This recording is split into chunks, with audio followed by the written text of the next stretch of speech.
Here is $3. You look sad. Go get a snack for yourself. The voice was tiny, like a bell ringing in a graveyard. Kangdi didn't move at first. He stood under a massive black silk umbrella, the rain drumming a rhythmic, aggressive beat against the fabric. His suit was worth more than most people made in a year. His slicked-back hair didn't have a strand out of place, and the tattoos snaking up his neck warned the world that he was a man who dealt in shadows. Behind him, two bodyguards stood like stone statues, their hands folded, eyes scanning the perimeter. They were ready to break ribs for their boss, but they weren't prepared for this. Kangdi looked down. A small girl, no older than 5, stood in the downpour. She wore a faded denim top, and her hair was intricately braided with colorful beads that sparkled against her dark skin. She wasn't afraid.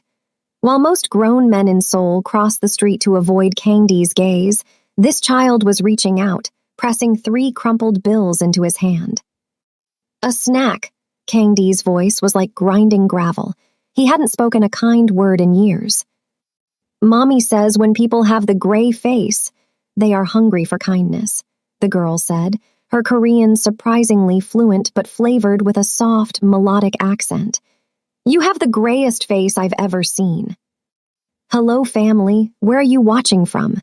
Drop it in the comments so I can send you special regards for being part of the Mafia Stories family, and also hit the subscribe button to subscribe to this channel. Now let's continue the story. Kangdi felt a sharp, unfamiliar pang in his chest. He looked at the $3. It was lunch money. It was a fortune to a child. He looked up to find where she had come from, and his eyes met a woman standing 20 paces away. She was a black woman, perhaps in her 30s, wearing a thin jacket that was soaked through. She looked exhausted, the kind of exhaustion that goes deeper than sleep. Her eyes widened in pure, visceral terror as she realized who her daughter was talking to. She knew the tattoos. She knew the black sedans idling at the curb. She rushed forward, her boots splashing in the puddles. Maya, no, come here. She grabbed the girl's hand, bowing deeply and repeatedly to Kangdi, her voice trembling. I am so sorry, sir. She is just a child. She didn't mean to bother you. Please, please forgive her. Kangdi didn't respond. He just watched as the mother practically dragged the child away into the misty rain of the Mapo district. He looked down at the $3 in his palm. His bodyguard stepped closer. Boss, should we clear them out? One asked. Kangdi closed his fist over the money, his eyes fixed on the woman's retreating back. No, he whispered. Find out where she works. Amara's heart was still hammering against her ribs like a trapped bird as she clocked into her second shift at the 24-hour convenience store. She had moved to Korea with dreams of teaching and a better life, but the reality of being a single mother and an immigrant had turned into a cycle of debt and survival. She watched Maya coloring on a piece of cardboard in the back room. Maya, you must never talk to men like that, Amara whispered, her hands shaking as she stocked shelves with ramen. That man is a king of the dark. He doesn't want snacks. But he was crying, Mommy, Maya said without looking up. Not from his eyes, from his soul. Amara sighed, rubbing her aching back. She didn't have time for soul talk. She owed 5 million won to a group of local thugs who charged 30% interest weekly. She was drowning. Outside, the rain continued. She didn't notice the black sedan parked at the edge of the street lamps. Inside the car, Kangdi watched the store's monitors through a hacked feed on his tablet. He watched Amara handle rude customers with a polite smile, watched her sneak a piece of bread to her daughter, and watched her wince every time the door chime rang. He saw the exhaustion. He saw the gray face the child had mentioned. Suddenly, the store door swung open with a violent crash. 3 men entered. They weren't wearing suits like Kangdi. They wore tracksuits and cheap gold chains.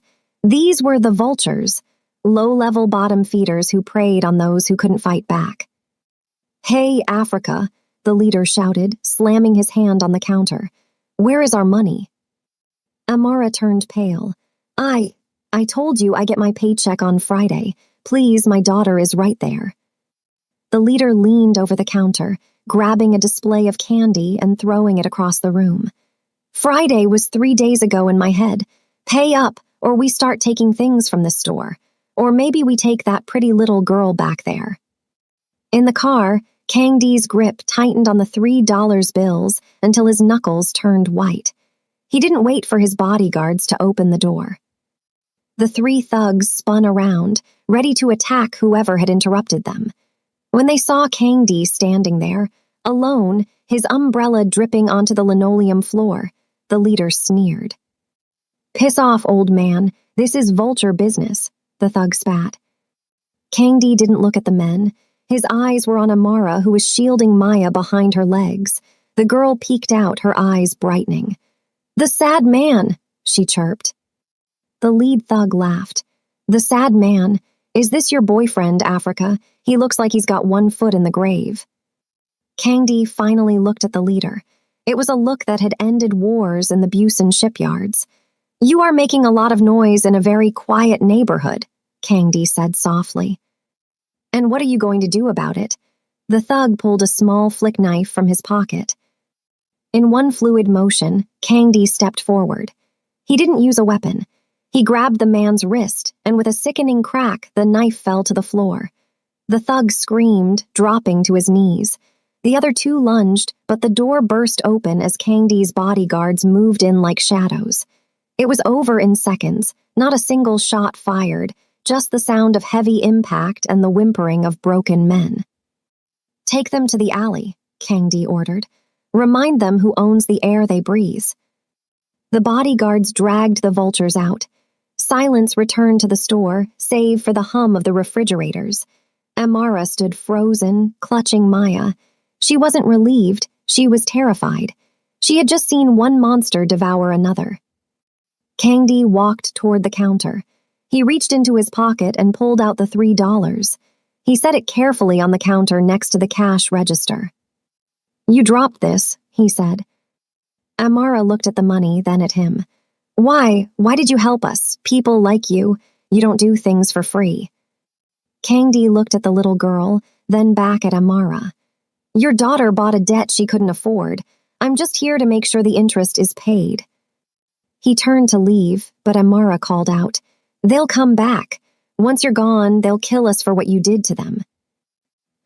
The drive to the Gangnam district was silent, save for the hum of the Mercedes-Benz and the soft breathing of Maya, who had finally fallen asleep against her mother's side. Amara looked out the window, watching the neon signs of Seoul blur into streaks of electric blue and cherry red. She felt like a prisoner, even though the leather seats were softer than any bed she had ever slept on. Kang Dee sat in the front passenger seat, his silhouette sharp and unmoving. He wasn't looking at her, but she could feel his presence, a heavy, suffocating weight. "Where are you taking us?" Amara finally whispered, her voice cracking. "I have a job, I have a life. You can't just pluck us off the street because you played hero for 5 minutes." Kang Dee tilted his head slightly, catching her eye in the rearview mirror. "The men I removed tonight were low tier. Their boss, a man named Choi, is a vulture who doesn't like losing his meal. If I left you at that store, you wouldn't have made it to sunrise. You aren't being kidnapped, Ms. Amara. You are being relocated." "I don't need relocation. I need my paycheck," she hissed, trying not to wake Maya. "Your paycheck is 2 million won," Kang Dee said coldly. "Your debt is 5 million. Your life is worth 0 to them. Do the math." The car pulled into the underground garage of a high-rise complex that looked like a fortress of glass and steel. Kang Dee stepped out, and his bodyguard, a man named Min Ho, opened Amara's door. They were led to a penthouse that felt more like a museum than a home. It was cold, minimalist, and smelled of expensive sandalwood and old rain. "Sleep," Kang Dee commanded, gesturing to a guest suite that was larger than Amara's entire apartment in Itaewon. "There is food in the kitchen, clothes in the closet. My men are at the door. You are safe." "Safe from who?" Amara asked, stepping toward him. "Safe from the world or safe from you?" Kang Dee stepped into her space. Up close, She could see the faint scars on his knuckles and the exhaustion in his eyes that Maya had noticed. He reached into his pocket and pulled out a small, wrapped chocolate bar, something he must have grabbed from the store during the chaos. "Safe from everyone," he said, handing her the chocolate, "including yourself." The next morning, the sun hit the Seoul skyline like a sheet of hammered gold. Amara woke up to the smell of juk, Korean rice porridge, and fresh coffee. She found Maya already at the massive dining table, laughing as she tried to teach a stone-faced bodyguard how to play a hand-clapping game. Kang-dee was at the head of the table, reading a physical newspaper, looking like a CEO rather than a mobster. He looked up as Amara entered. "Sit," he said. "We need to talk about your future." "My future involves going back to work," Amara said, her defensive walls back up. "I appreciate the breakfast and the protection, but I don't belong here. People like you and people like me, we don't occupy the same universe." "You're right," Kang-dee said, folding his paper. "In my universe, people take what they want. In yours, people give until they have nothing left. Your daughter gave me $3 yesterday. Do you know what I was doing when she walked up to me?" Amara stayed silent. "I was standing in the rain, waiting for a signal to authorize a hit on a rival," Kang-dee confessed, his voice devoid of emotion. "I was ready to end a life, and then a small girl told me I looked sad and offered me her snack money. She broke my focus. She saved a man's life without knowing it." Amara felt a chill. She looked at Maya, who was blissfully unaware of the darkness surrounding them. "I looked into your debt," Kang-dee continued, sliding a folder across the table. "You've been paying interest on a loan your late husband took out, a loan that was illegal to begin with. You've paid back the principal 3 times over. The vultures were just using you as a recurring ATM." He stood up, his tall frame casting a long shadow over the room. "Today, I am going to end that contract, but I need you to understand something, Amara. Once I interfere, you are linked to me. The police won't help you, and my enemies will know your name. Is your freedom worth the risk of my company?" Kang-dee didn't look worried. He looked bored. He adjusted his cufflinks and turned to Amara. "Stay in this room. Do not open the door for anyone but me or Minho." He descended to the building's private lounge, where Choi, a greasy man in a loud suit, and a sharp-looking man in a legal robe were waiting. "Kang-dee," Choi sneered, leaning back on a white leather sofa. "You've crossed a line. You touched my men. You took my property. That woman owes me money. And now you're interfering with civilians." The prosecutor stepped forward, his voice oily. "Mr. Kang-dee, we have reports of kidnapping and assault. If the woman isn't released to Mr. Choi immediately, I will have a warrant for this entire building within the hour. Is a foreign laborer really worth your empire?" Kang-dee walked to the bar and poured a glass of whiskey. He didn't offer them any. "The woman isn't a laborer. She's an employee of my charitable foundation. Her daughter is a ward of my protection." Choi laughed. "Charity, you're a shark, Kang-dee, just like me."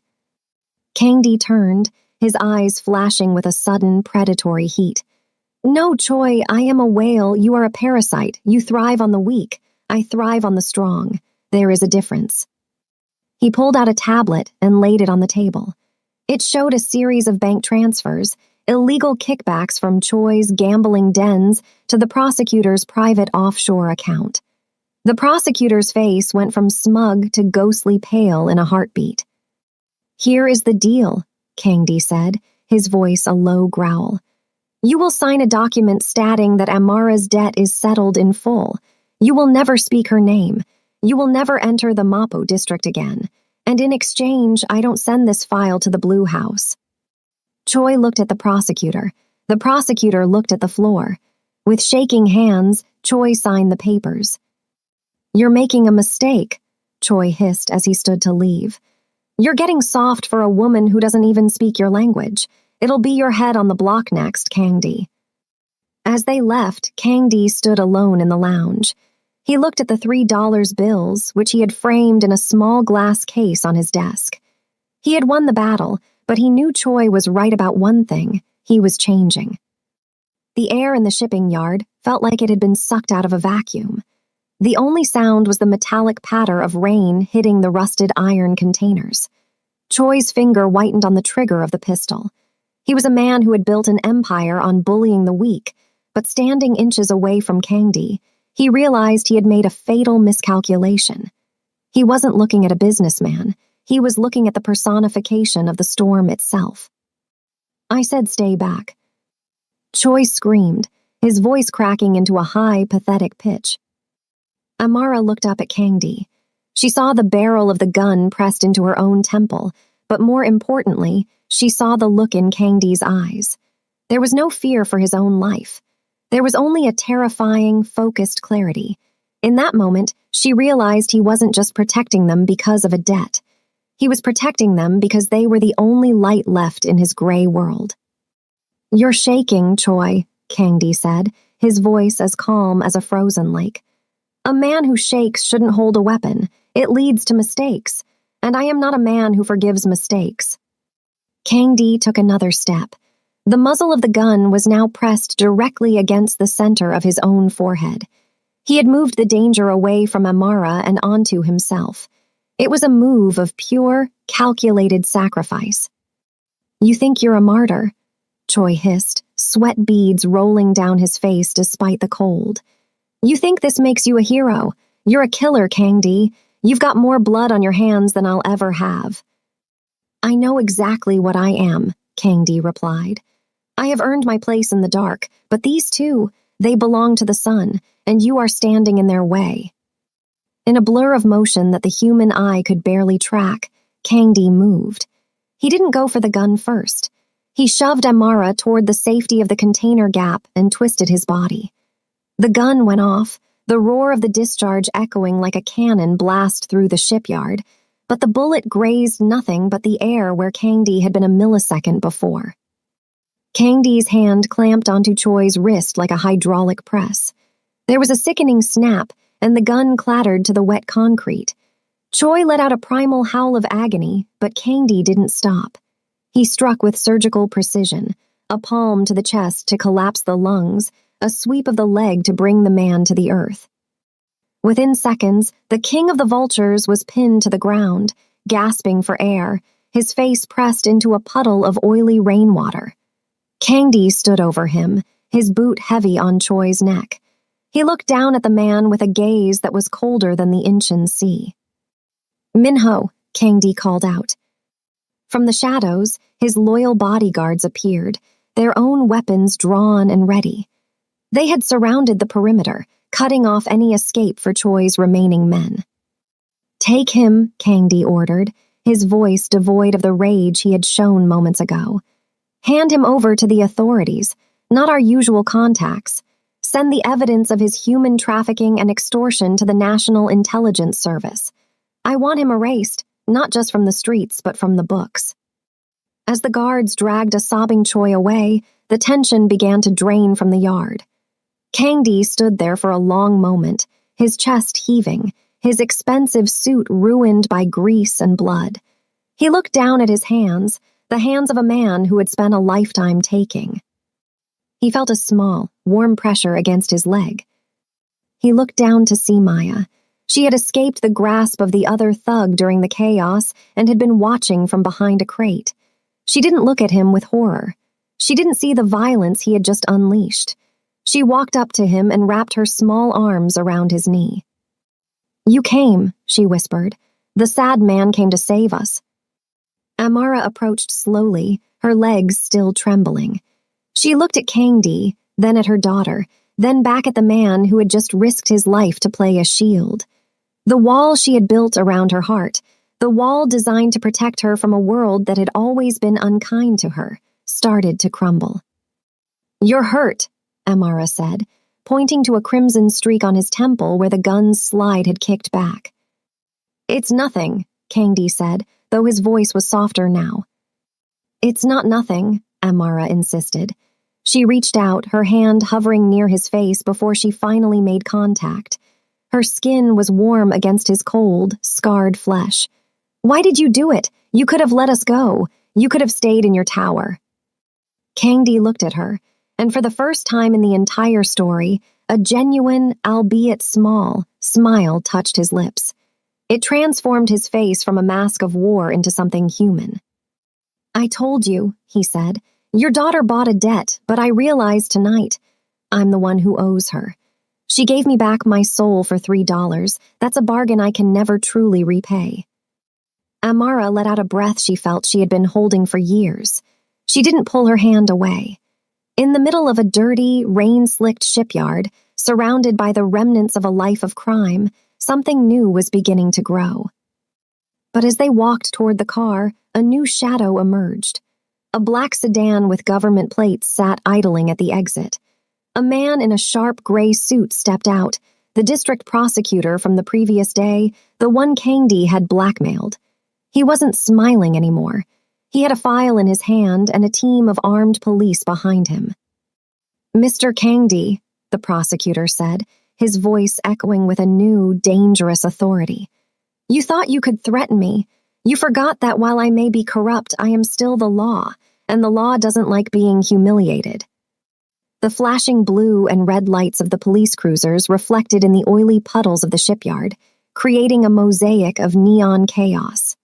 The prosecutor stood with his chin tilted high, a man who felt he had finally reclaimed the upper hand. To him, Amara and Maya were nothing more than pawns, minor characters in a grand game of power. "Handcuff them," the prosecutor commanded, his voice trembling with a mixture of fear and triumph. Kangdi's hand remained frozen near the small of his back. His muscles were coiled, his eyes scanning the 6 armed officers. He knew he could take down the first 3 before they even cleared their holsters, but he looked at Maya. She was watching him, her big eyes reflecting the strobe-like lights. If he fought now, the last thing she would remember of him was a monster bathed in blood. "Wait," Kangdi said. The word wasn't a shout, it was a vibration that seemed to settle the air. He slowly raised his hands, palm out, showing he was unarmed. But he wasn't surrendering. He looked directly at the prosecutor. "You think you're using the law to bury me? You've spent too much time in mahogany offices, counselor. You've forgotten how the streets actually work." Kangdi reached into his inner breast pocket, not for a weapon, but for a burner phone. He pressed a single button and held it out. "Listen." A voice began to play over the speaker. It was the prosecutor's own voice, recorded only 20 minutes prior, talking to one of Choi's associates. "Once Kangdi is neutralized, I want my cut of the Inchin docks. And make sure the woman is deported before she can testify. I don't want any loose ends." The prosecutor's face drained of color. That's a fabrication. It's inadmissible." "Maybe in your courtroom," Kangdi said, stepping forward. The police officers hesitated, sensing the shift in power. "But I didn't send this to a judge. I just uploaded it to the Blue House's public ethics portal and sent a copy to every major news outlet in Seoul. In about 30 seconds, your phone is going to start ringing. And it won't be your friend's, it will be your replacement." As if on cue, the prosecutor's phone began to vibrate violently in his pocket. He stared at it as if it were a live grenade. The officers looked at each other, then at their superior. They weren't fools. They knew a sinking ship when they saw one.